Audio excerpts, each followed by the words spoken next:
Have you ever been staring at your code, just wondering, should I use var, let, or const here? You're not alone. It's a classic JavaScript question, but honestly, the choice you make has a huge impact on your code.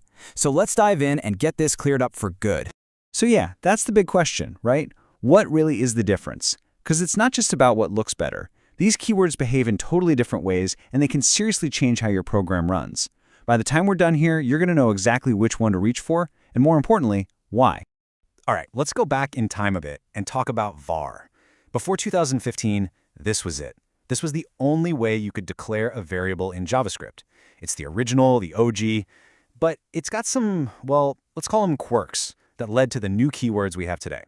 When you're dealing with var, there are two really important things to remember. First, you can change its value anytime you want. That's called reassignment. And second, you can actually declare the exact same variable all over again later in your code, and JavaScript won't even blink. That's redeclaration. Let me show you what I mean. Okay, so here's a simple example of reassignment. We start off, we say var a is the number 3. Then on the very next line, we say, you know what? Now a is the Boolean true. With var, that's perfectly fine. Let's just say it's very flexible. And here's that second rule in action, redeclaration. Notice we're using the var keyword twice for the same variable a. Now, in almost any other programming language, this would just throw an error. But old school JavaScript, it just kind of shrugs and lets you do it.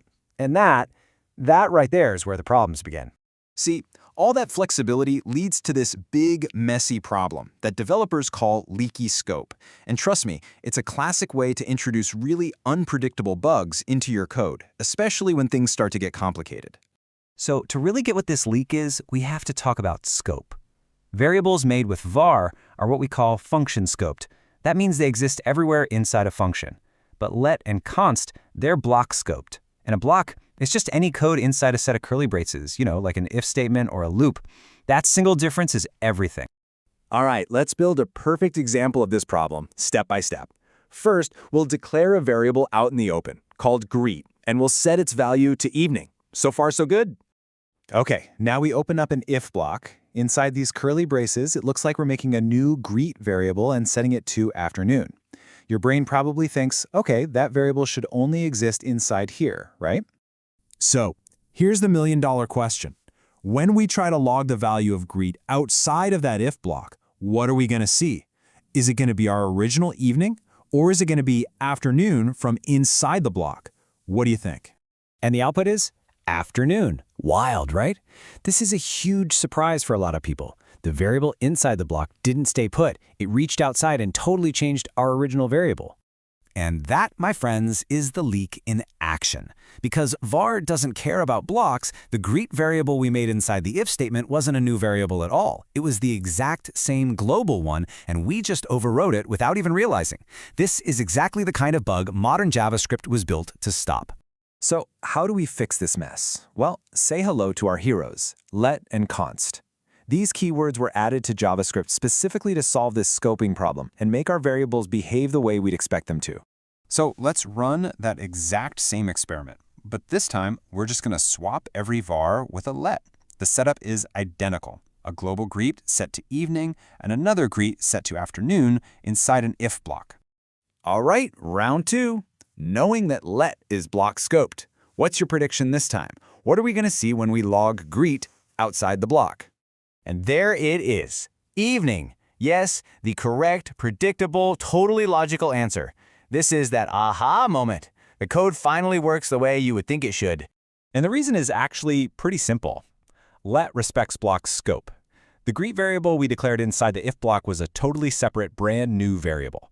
It only existed between those curly braces. As soon as the block was done, poof, it vanished, leaving our original global variable completely untouched. The leak has been plugged. Okay, so now that we get the why, let's talk about the how. How do you actually choose the right keyword when you're writing code every day? It's way easier than you think. This table is basically the perfect cheat sheet. You can see how let fixes that redeclaration problem, but it still allows you to reassign the value later. But then you've got const, which is even stricter. It's also block scoped, but you can't reassign its value or redeclare it. It's a true constant. So all of this boils down to a really simple 3-step guide for writing modern JavaScript. Rule 1, just use const for everything by default. Start there. Rule 2, if you realize, oh wait, this variable's value actually needs to change later, then you switch it to let. And rule 3 is the easiest of all, just don't use var in new code. Simple as that. And this isn't just some abstract rule, it has real-world uses. Here's a great one. In automated testing, you have things called locators. They're like the address for a button on a web page. These are perfect for const. Why? Because you set them once, and you want to be absolutely sure they never, ever get accidentally changed somewhere else in your script. Using const literally makes your code safer. At the end of the day, this whole thing isn't just about picky syntax rules. It's about writing code that's safer, more predictable, and way easier to debug. When you understand scope and you pick the right tool for the job, you're killing a whole category of bugs before they even get a chance to happen. So the real question is, how is this going to change the way you write your very next line of code?